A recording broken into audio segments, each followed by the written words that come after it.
Sixers win it! Wow!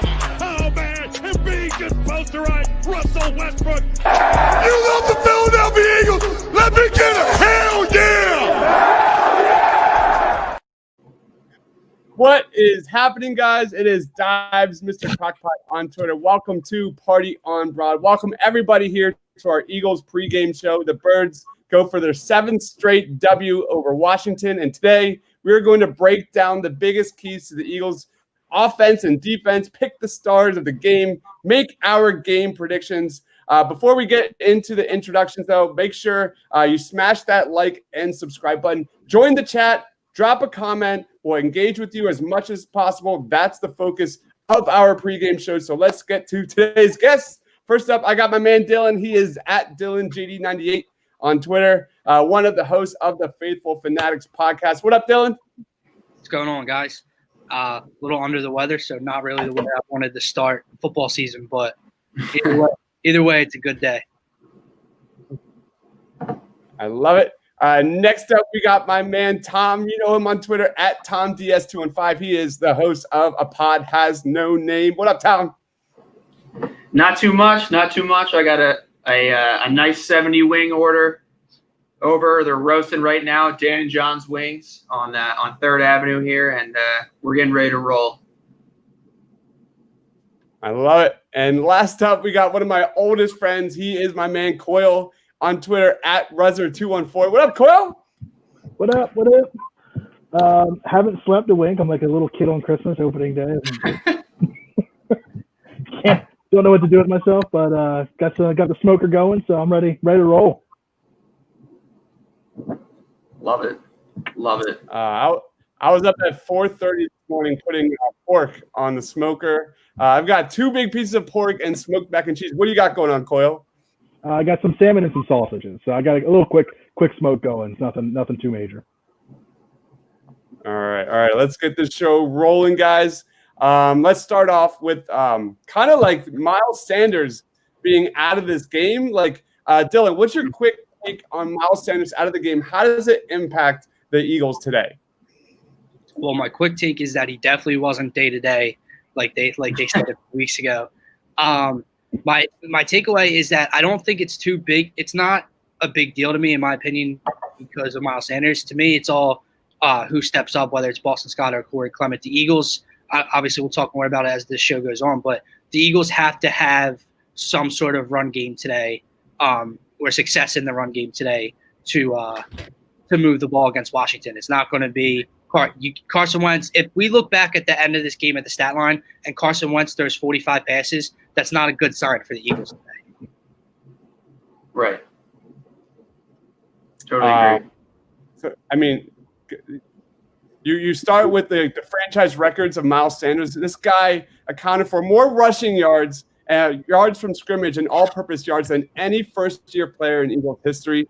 We touched on this, Dylan, during our Tuesday night preview show. Like, it's talking about playmakers, talking about Doug getting creative on offense. All that kind of gets out the window by missing one of their main pieces there on offense. What about you, Tom? Any quick take on Miles Sanders' absence today? I think they'll be okay today. I actually really like Boston Scott. If you're a daily fantasy guy, I think he's a really good play today for a number of reasons. But I think they'll be okay today. I'm a little nervous moving forward. The soft tissue injuries, the hamstrings, all those types of things always concern me for a long-term prognosis and something that'll linger throughout the year. But hopefully this is just precautionary, holding him out against a division opponent they expect to beat. They're favored to beat today, but more nervous for the weeks to come, feeling comfortable with the situation today. Yeah, Tom, I'm on the same page as you. I'm looking more long-term, not necessarily worried about today, but that long-term issue of if he's going to be out for long-term or if this is something that's going to be nagging all year. That's what I'm really, really concerned about or really be worried about the rest of the season. Mm-hmm.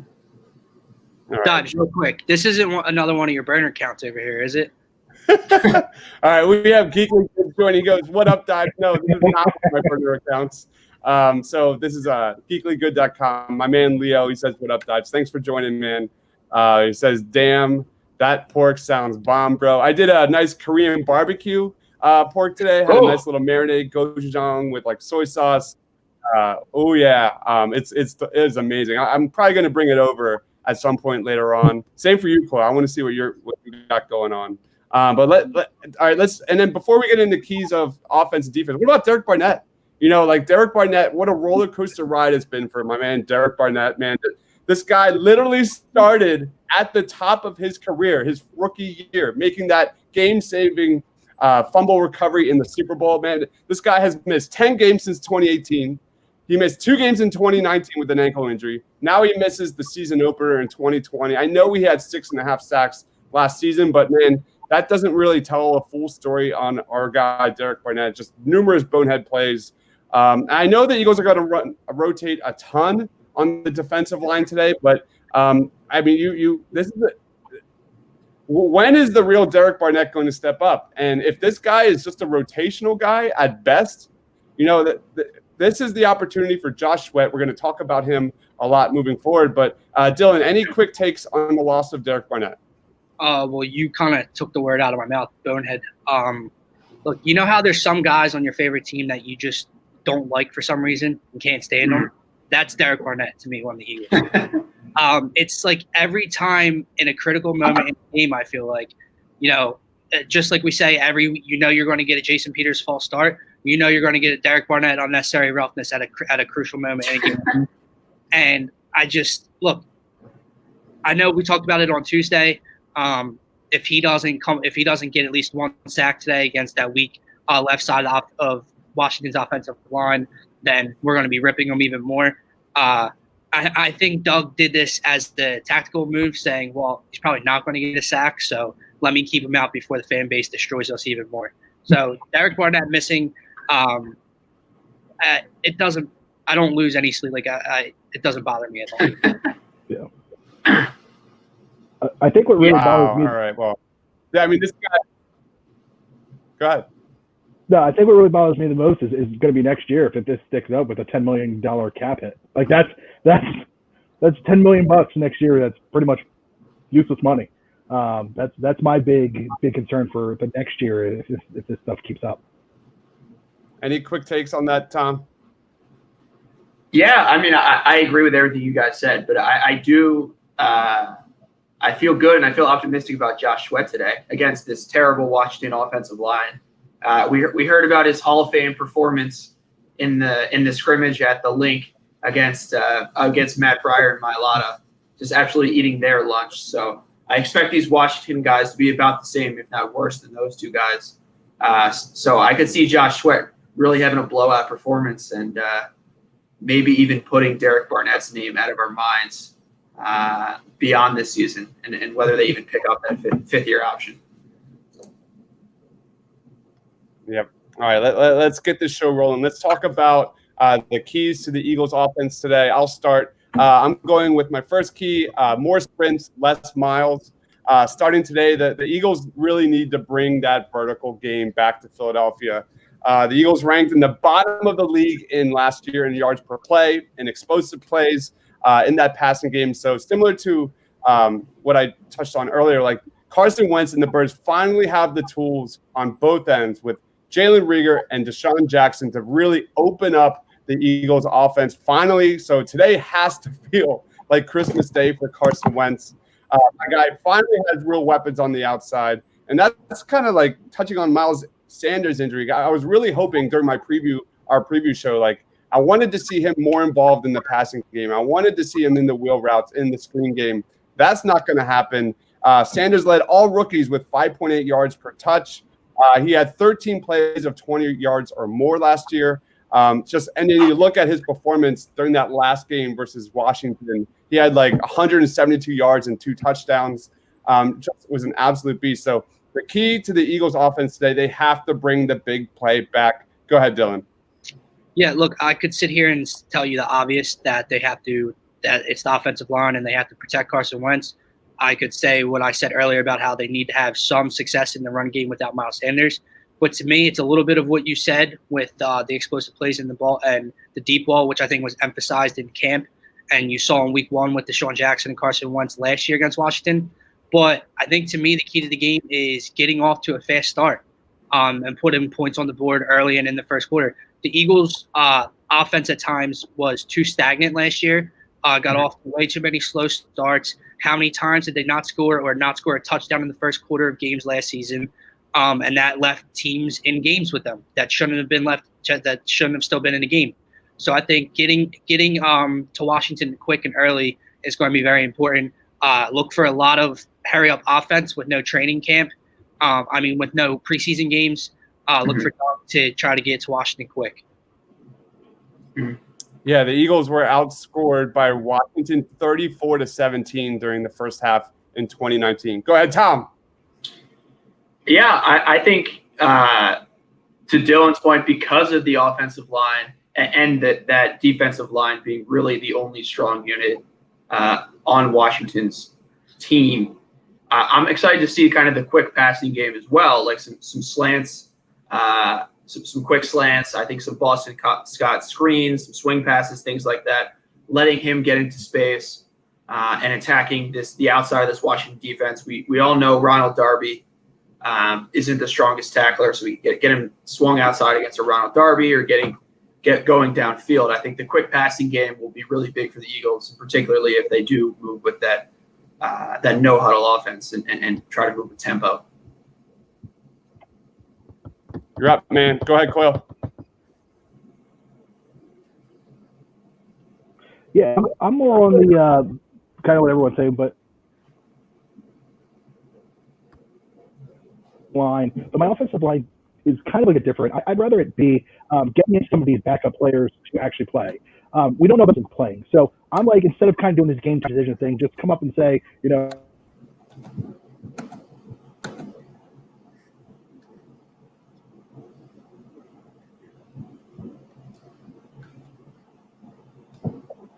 Is he frozen on your end? Yes, he is. He looks like he's in the middle of a great point, though. All right. I guess I'll go. Gabe from Film Opinionitis is here. What up, Gabe? Thanks for joining, man. Geekly Good says, gotta wait till Monday for my team's first game. Let's go Broncos. All right. Let's another key I have. I'm eager for Rieger. This has been my guy for the Eagles since February. I've been on Jalen Rieger all year long. So I'm really excited to see how this guy is implemented on offense. Jackson at the Z, my man Jalen Rieger at the X.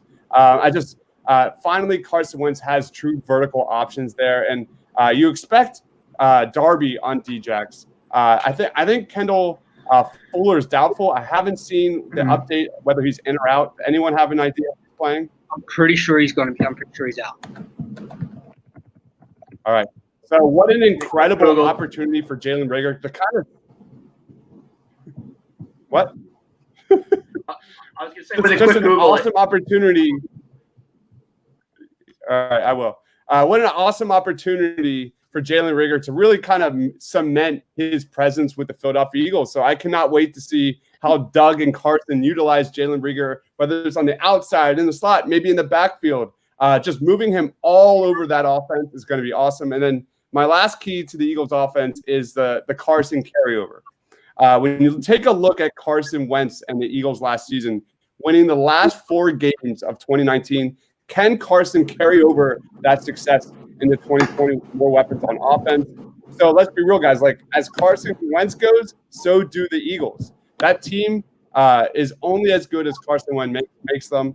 We need Carson to be cool and calm in the pocket. We need him making that first guy miss. We need him using his legs, extending the play, rolling outside of the pocket, making plays for his receivers. That's the Carson Wentz that we saw in 2017 when his mechanics looked great. We saw that kind of get a little shaky during that first half of 2019. So, you look at Carson last year, as good as he was, he missed a ton of layups in 2019. That can't happen today in a game where you expect a ton of mistakes, a ton of sloppiness from both sides, I think, of the offense let's roll on to keys to the defense. Go ahead, Dylan. Keys to the defense, I'm going to go with obviously the Eagles' defensive line getting after Dwayne Haskins. Dwayne Haskins does not scare me whatsoever, but he did play pretty well against the Eagles of all teams last season. And primarily on the defensive line, I'm going to say your defensive tackles pressure up the middle, not letting them roll out of the pocket, not letting them extend plays. When the pressure, not letting them step up into the pocket, and making them roll out of the and get out of the pocket. Because when you bring pressure, if Brandon Graham's getting to him or Josh Sweat's getting to him from coming around the outside, around the tackles, he's then able to step up in the pocket and make a strong throw. If Fletcher Cox and Malik Jackson or Brandon Graham or Ridgeway or whoever is getting pressure up the middle, getting into his face, taking away his first read, making his eyes go another way, the kid's going to turn the ball over. So that's where I'm looking for Fletcher Cox to have a huge game today. All right. What about you, Tom? Yeah, I'm excited to see Darius Slay travel with Terry McLaurin today. This is the first time in a long time we've had a true bona fide number one corner. We haven't seen Jim Schwartz really do this in the past, but the plan is to have Slay travel with the other team's number one receivers. So that's definitely a matchup I'm excited to watch all day. All day. What about you, Coyle? Yeah, kind of both. You guys kind of both took both of what I was going to say, but I really would like to see Malik Jackson just go off today. Like I feel like he's just going to have a giant game, and then, like you said, Darius Slay just covering all field and doing some work. So Malik Jackson, I feel like that gets overlooked a lot because he went down in week 1 last year. That was a huge signing in my opinion last year. So I agree. I look for him to have a big game. But there's a few other things too. Like we talked about it on Tuesday. Antonio Gibson, he's not a name that jumps off the paper at you, but our linebackers, we really don't know what we have in them. And I do like TJ Edwards, but outside of TJ Edwards, there's a lot of unknown and a lot of worry, I would say. So that is a matchup. And also, I just want your guys' opinions because I brought this up on Tuesday. I talked about it on my Faithful Fanatics podcast on Thursday night. Jim Schwartz, we know how his defense has been, I'd say, ran since he's come here in Philadelphia with kind of a bend but don't break. Corners are 8 yards off the line of scrimmage. They get picked apart underneath, and then they get burned on a double move. But I went out on Tuesday night out on a limb and said that I'm going to back Jim Schwartz and say that you see a different Eagles defense and a different Eagles defense schematically because he now has the corners who play press man coverage. So I don't think you're going to see Darius Slay and Nickel Roby-Coleman and Avonte Maddox 5, 6, 7, 8 yards off the line of scrimmage. So I don't know if I'm wrong there, but I think you see a different Jim Schwartz this season too. Yeah, I agree. I'm right there with you where I think it's going to be a lot of different coverage, or it's going to be a lot of exactly what you're saying. I'm excited to see it. We haven't seen it in forever. We've been, like you said, those guys sitting back. It's the most frustrating thing to watch when you're actually, into this game and you're like, oh, we had a big stop, and you see these guys back so far. Like it's so frustrating to watch. A third and 3, and they're 8 yards off the line of scrimmage. Yep. He doesn't want to get beat deep. Yeah, I'm excited to see that. I hope that is a correct take because I want to see it. I will say if Darius Slay bites on a double move and gets beat for a 50-yard touchdown, Philadelphia's going to burn down today. All right, guys, we have some quick news. Lane Johnson is officially out today. So that is I just saw that. He is officially out. So you're missing a right tackle there. Oh, man. So the Eagles' offensive line depth is a major question mark in this game. Chase Young, Ryan Kerrigan, Montez Sweat, just expect to hear these guys' names all game long today. That is a huge loss.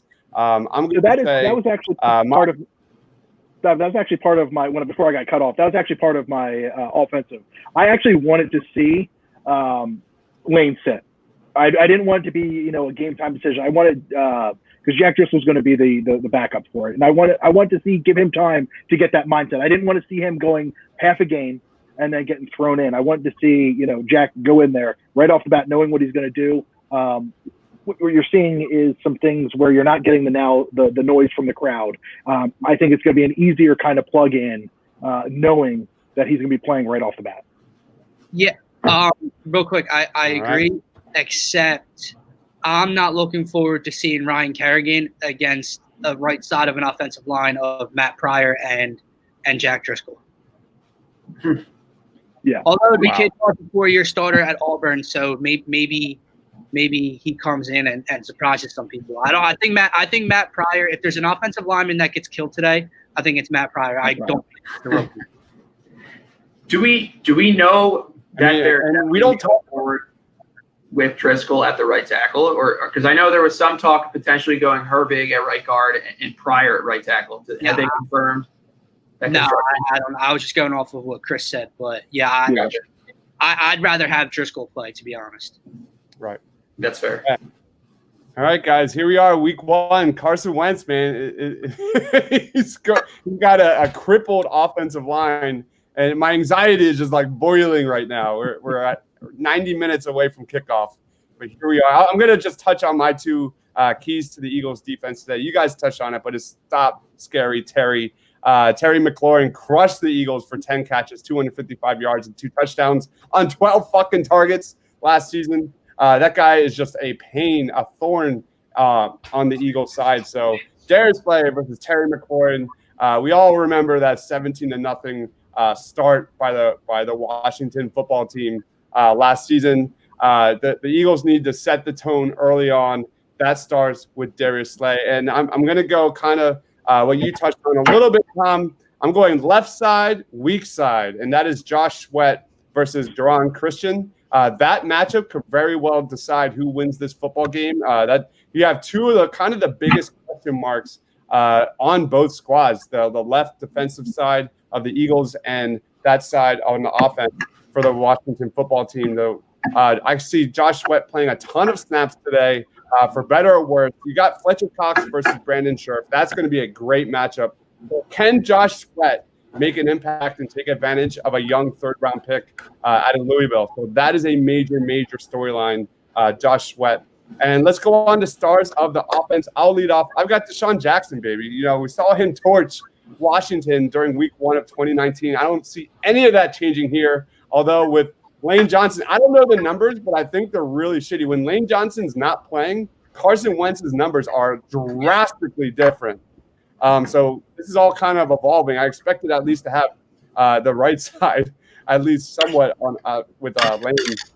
But yeah, Desean Jackson versus Ronald Darby all day. We all know Ronald Darby more than anyone else. We saw the back of his jersey way more than the front. So I love that matchup. Go ahead, Dylan. Yeah, I'm with you. I think Desean does have a big day, but I'm not going to go the same star as you. Offensively, I'm going to say that, as cliche as it sounds, I'm going to have to say 11 because I think it's with the injured offensive line, with no Miles Sanders, it falls on his shoulders. He's got to be great today. And just one thing before I pass it on here, I think looking at the season, I think everyone sees how much talent this Eagles team has with the additions to wide receiver, with the additions to the secondary and defensive line.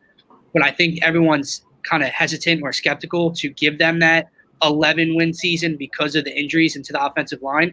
I think today is going to play a big role in people's confidence because if the Eagles come out and that offensive line gets killed today, and Carson Wentz gets killed today, they're going to be worried, rightfully so. But if that offensive line handles Ryan Kerrigan and Montez Sweat and Chase Young today, I think I know it's only the Washington football team, but I think that's a sigh of relief for a lot of people. But I'm going to say Carson Wentz. I'm going to say Carson Wentz throws in the high 200s for yards, and I'm going to say he throws 2 or 3 touchdowns, no turnovers. That would be absolutely massive. Kind of a must-win. Go ahead, Don. Yeah, that would be absolutely massive if Carson has that kind of game. I think even more, I'm even more vindicated in my pick here with Lane being out. I really do think Boston Scott, if they win, will be the offensive player of the game.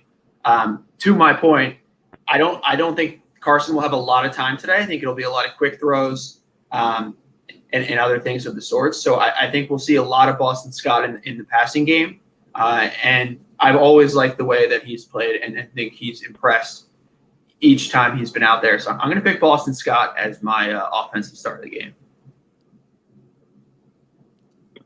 Love it. And I started off with D-Jack, but after hearing Lane kind of the confirmation of Lane being out, I'm switching over to Tom. I think I'm going to go Boston Scott. I would love to see some screen passes going right into some of that pressure that we're going to be seeing coming off from the defensive line, kind of slow them down a little bit from coming at from Carson so much. So I'm switching over. Tom, you swayed me. I'm going Boston Scott. You guys think Doug gives a decent amount of touches to one of the Super Bowl heroes today? Corey?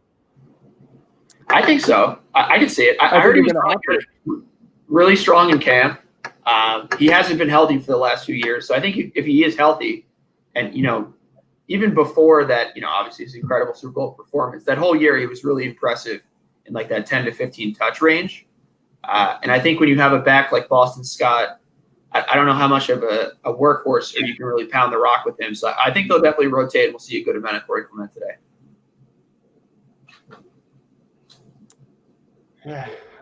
Guys, like I said about Lane Johnson and Carson Wentz, I'm just having these nightmares of all of my anxiety coming up with this offensive line and Carson Wentz's health already in week 1. Guys, come on. All right, let's go on to stars of the defense. I expect both offenses to be sloppy on both ends. But I think this game, as it always is, will be decided in the trenches. I got my man Josh Sweat. I think this is a guy that is really going to take advantage of week 1. Not only does he have the opportunity to kind of make a stamp on his name here, but maybe become the starting left defensive end for the Philadelphia Eagles moving forward. What about you, Dylan? I'm going to steal your thunder a little bit. And Coils, I want to say Malik Jackson. Because I think while Josh Sweat does get a lot of playing time today with Derek Barnett out on that left side, I think Jim Schwartz is going to rotate Malik Jackson out to that side as well, and have him playing defensive tackle and defensive end. And I think if Malik Jackson gets a couple opportunities on that weak side of the Washington offensive line, he gets after Dwayne Haskins at least once today. Love it. What about you, Tom? Yeah, I love both of those guys, and I'm going to stick to the defensive line as well, and I'm going to go with Old Faithful here, Fletcher Cox. I know he has that tougher matchup with Scherf, but hopefully with Malik Jackson playing, he'll see less double teams today perhaps, or even him getting doubled frees up Malik Jackson, which would still make him one of the stars of the game as long as Jackson is productive. So I'm going to go with Fletcher Cox after a little bit of a down year, bouncing back and showing us why he's deservingly one of the most expensive guys on this team. Yeah, real quick before we go to Coyle, I'm just going to go off of Tom's point here and say that assuming that Javon Hargrave comes back soon and he stays healthy this year, Fletcher Cox is going to be in talks for Defensive Player of the Year with Javon Hargrave lined up next to him all season. That would be fantastic. So mine's going to be a Darius Slay. I think you're going to see 2 picks from Darius Slay today because of the amount of pressure here. Because of the amount of pressure that I think there's going to be some balls forced to Terry. And I think you're going to see 2 picks from him today, or a lot of batted balls, either 2. But I'm going 2 picks from Darius Slay today to start off. One of them's not a pick 6, is it? I'll take it. Yeah, you know what? A pick 6. No. Because as much as I want it on my podcast on Thursday night, my guy Gint predicted a Darius Slay pick 6 in the opener, and I just laughed because he said pick 6, not just a pick. And I told him that if Darius Slay gets pick 6, I'll give him all my DraftKings winnings from this weekend. So, but we don't want that pick 6 then. Yeah. Just 2 picks. Just 2 picks. He can return it to the half-yard line, but that's it. All right, let's get on to game predictions. Tuesday night, I had the Eagles winning 24-20. Now with Lane out, knowing how much that impacts Carson Wentz, knowing that Miles Sanders is out, when the Eagles throw the ball more than like 50 or more times, what that success rate for the Eagles looks like is pretty bleak. I'm going to go Eagles win 24-23 on a field goal with 2 minutes remaining. This is going to be a sloppy game, injuries across the board.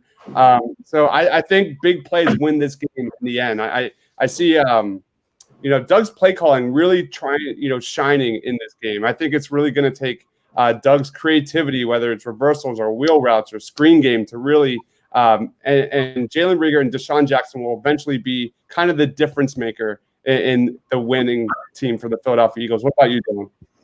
Yeah, Dubs.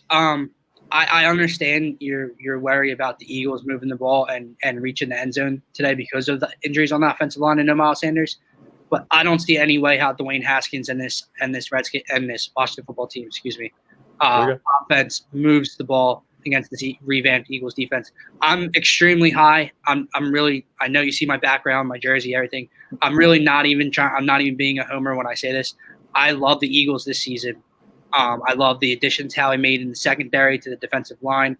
And I think they start out this week 1 with a convincing win, even with the injuries on the offensive side.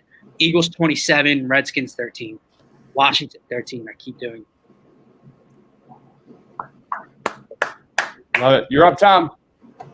All right. So the current line is 6, Eagles by 6, and 42 is the over-under. So I'm going to go with – I totally agree with Dylan where even if, these injuries hamper them slightly on the offensive side of the ball, I don't fear Haskins. I don't fear this offense at all. I think it's one of the worst group of weapons combined with a young quarterback and a really poor offensive line and a new coach.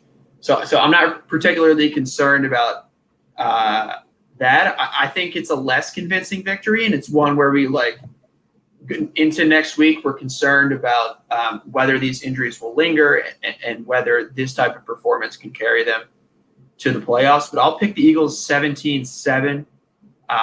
So they win, they cover, but the under hits as well on the total there. And Tom, I'm right we around. have Josh Conrad joining. Hold on. Josh Conrad's joining. He says 34-17. I'm assuming he means Eagles. Let's hope he's meaning the Eagles. Go ahead, Coyle.